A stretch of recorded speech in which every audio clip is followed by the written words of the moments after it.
Welcome back to the Rise Personal Training Podcast. Coach Wyatt here with Coach Chris. What's up, everybody? And today we're talking about the most important thing in the world. Sleep. Sleep. Yeah. We love it. That's it. So sleep, we all know, is such a crucial part of our daily life. It's super important for recovery. And everyone's always telling you, like, man, you got to sleep better. Like, oh, when I wake up and I have a good night's rest, I feel great. Yeah. But it's always just, it's always like you got to sleep better. And it's like, okay. There's never how or what the different things are to get there. Right. So, jumping into it, we know why sleep matters, right? It's when we look at the gym, it's going to, improve your recovery. It's going to improve, that's the strength development, the muscle development with that.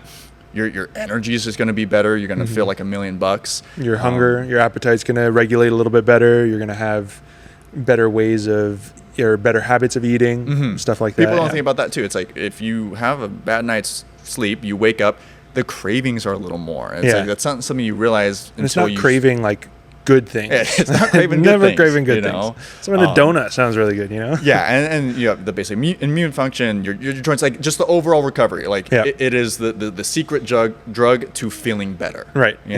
Sleep. So we all know how much you should be sleeping. 7 to 9 hours optimally. That's been the standard for the last billion years. Right. But something you have to think about here is just because you're in bed for 7 to 9 hours doesn't mean you actually get enough exactly. sleep. So good I know quality sleep. There's all the tracking now. There's like the Oura Ring or Apple even Watch. your Apple Watch or Fitbits or whatever it is. It's going to track your sleep. It's going to record how long you slept, the quality, when was your REM, all this stuff. And sometimes once you start tracking, you do see the whole, okay, on paper I get 8, but it's like I got 20 minutes of REM. Like what happened there? 20 minutes of REM and I got 2 hours of quality sleep. So that's one of those things where it's important to understand that, because it's like something's happening in your environment, with your routine, with your schedule, that's preventing you from getting that quality sleep. And you kind of have to troubleshoot there, So and overall, we need to tackle the whole aspect of sleep quality. Right. That's probably the most important. That is what makes you feel better tomorrow, And so when we're looking at we need to tackle this one aspect here. Again, we got to look at your situation and kind of find what's the biggest problem with you. What are your disruptors? What's in your lifetime or in your day-to-day life that's really affecting you? Yeah, so it's look, if I'm someone that I lay down in bed and my head just races, just I'm straight stressed, work the whole time. I'm thinking about work, all this stuff, I can't sleep. That's a factor there that's going to cause some issues. If you've eaten a heavy meal immediately before bed, you're going to be lying there, your stomach's going to kind of hurt, your body feels like it's moving around a lot more. Right. The problem with that is the body now has a job of digestion. Versus of unwinding and kind of relaxing, resting, recovering, and all that stuff. You could have an inconsistent sleep schedule if you're someone that go to bed at random times, you wake up at random times. That stuff that just throws you off. So your body never really knows, hey, what's the routine here? When am I going to go sleep? When am I going to wake up? Overall, you're just all scattered. What if your bedroom's too warm, too bright, too noisy? All those are little distractions. Again, they'll all affect how good your sleep is or how well you're able to unwind. Probably the biggest one too is it's just phones and screens. The easiest thing is to just sit down, look at a television, kind of look at your phone. You're zoning out, but your brain is still being stimulated. It's one of those, we live in the world of 24/7 stimulation. You need to be stimulated, otherwise you're I'm bored. What am I supposed to do? So super kind of you're on your phone right before bed, you're scrolling Instagram, TikTok, everything, and then you're oh, it's 12:30, I gotta go to bed, and then you put it down, and then you're why is my brain still on? You're flip-flopping back and forth. So again, these are all the things you could be experiencing, or you could, all of these things could be in your schedule. One of these things could be in your schedule. And it's one of those things where we need to troubleshoot which one's the worst and then start to tackle that, right? I think the two biggest ones obviously phones is probably the biggest, but maybe second and third biggest are going to be alcohol and late caffeine. Oh, right, I forgot about that. Yeah. Those are huge. People drinking alcohol. If you drink alcohol at night, sure, maybe one might not affect you as badly. It's still going to affect you. You're not going to get quality sleep. Your body's going to have to process that alcohol. We talked about that last podcast. It's look, alcohol could put you to sleep, but it's not doesn't quality mean sleep. You're going to get good quality sleep. Exactly. And then caffeine too, caffeine can stay in your system like 6+ hours or something. 6 to 10 hours. Yeah. So some people love to have it, after lunch, or they hit 2 p.m. and they're like, man, I'm crashing. Yeah. And this is someone that wakes up at 5 in the morning, 6 in the morning. So they have another one before going to bed. And then it's just in their system. It's lingering, and they don't know why they can't sleep or why there's problems with that. So it's kind of some simple ways to improve your sleep. Like we said, you got to figure out which one's the worst there, but we can always start with set a wake up time. Yeah, consistent wake up time. It's not like, some days it's 5:30, some days it's 6:15. It's like, no, every day it's 5:30. Body's waking up at this time. Yeah. Another good thing to do as well is the whole, I'm sure you've heard of, get outside and get some sunlight. Yeah. Right. Granted, there might not be sunlight if you're waking up too early and everything, but when the sun does come out, right. Yeah. Try to get. They recommend anywhere from 10 to 30 minutes. And what this does is you got like an internal clock. Think of it like that.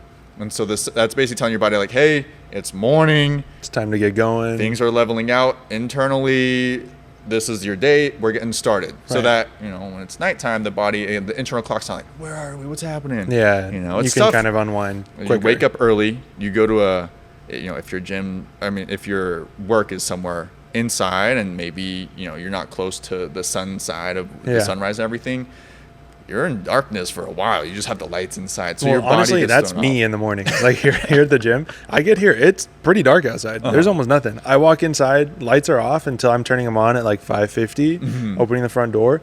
Still dark outside. There's maybe a little bit of sun. And then what? 7, then you're like, you could take you open the door. And I walk out and I go look over there and I'm like, sun, finally. And then, next on the schedule here is going to be to just exercise regularly. You're waking up on a consistent schedule. If you're exercising regularly, your body's going to be tired. Okay. Most people lay in bed, their thoughts are racing, but they're like, I'm exhausted from the day. I'm exhausted from work.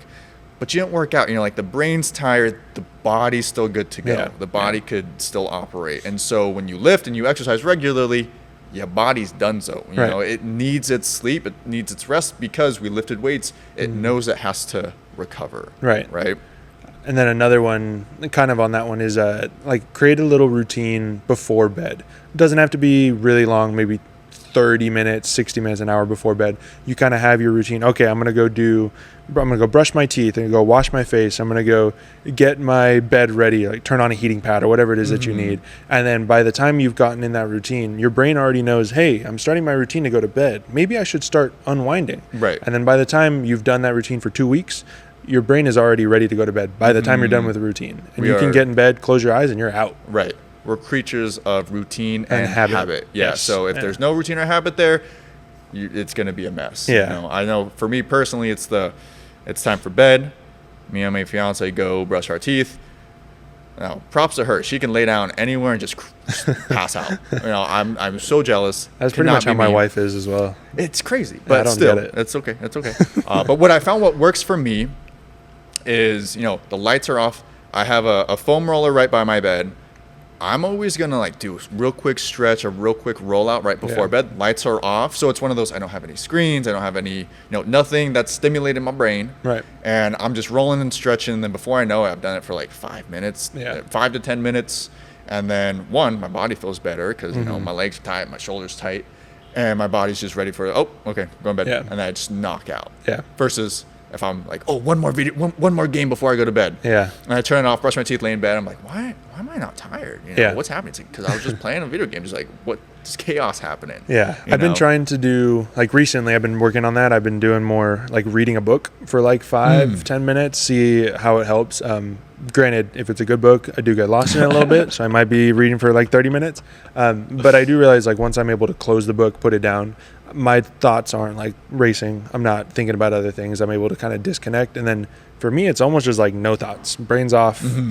Can't think of anything. Can't do anything. And I'm out. And we're out. Yeah. So just get that routine there. Yeah. And then understand, we're talking to our members here. You're going to train. You're going to lift. It's super important that you just have the energy for the gym. Yeah. It's super important that we're able to push ourselves. And look, it happens some days. You get bad sleep. You got to come and let us know. It's important you always work out, but don't be chasing heavy lifts. Yeah, exactly. If you got 2 hours of sleep. I will say, even if you did get poor sleep, still come in. Don't cancel. please. Right, exactly. I'm looking at some of you guys in the morning. You know who you are. But still come in. We can adapt the program, even if you don't have like a lot of energy in your system. We can adapt the program. We can make it still safe for you to lift. Mm-hmm. We're not going to go heavy, but we will get you moving. And a lot of times you'll feel better after you leave. So definitely still come in. Yeah. So the homework for everyone listening, you know, because we love giving homework here. Yeah. You have to do it. Is look at your sleep, look at your recovery, and understand, like, you'll know if it's poor, or you'll know if it's fine. Right. You know, are you waking up groggy? Do you have less energy some days, and all this stuff? You'll know. Right. And so the homework is work on one of these things. Mm-hmm. Don't do everything all at once. The trick here is look at the biggest issue. And focus on that. Focus on that. If you know, example, if you're someone that drinks coffee at 2 p.m. and you go to bed at 9 or something, if you're cut that coffee to earlier in the day. You know, see if have it that with helps. lunch and you'll be If fine. you're having a drink a day, you know, with your dinner or something, alcoholic beverage, try cutting it out and say, do you get better sleep that night? Yep. If you're someone that, you know, you got to eat a huge meal right before bed, cut that out. You know, so it's just don't do all of these things at once, and then you'll find, does it work for you? Does it not work for you? If it doesn't, on to the next one. Right. And you know, let us know if you're trying this at home. Let us know what works for you, what doesn't work. If you need more tips, more tricks, talk to any of us. Yeah, talk to any of us. We'll all help you out. All right, that's all we got. So catch you guys next week. Sounds good. Later.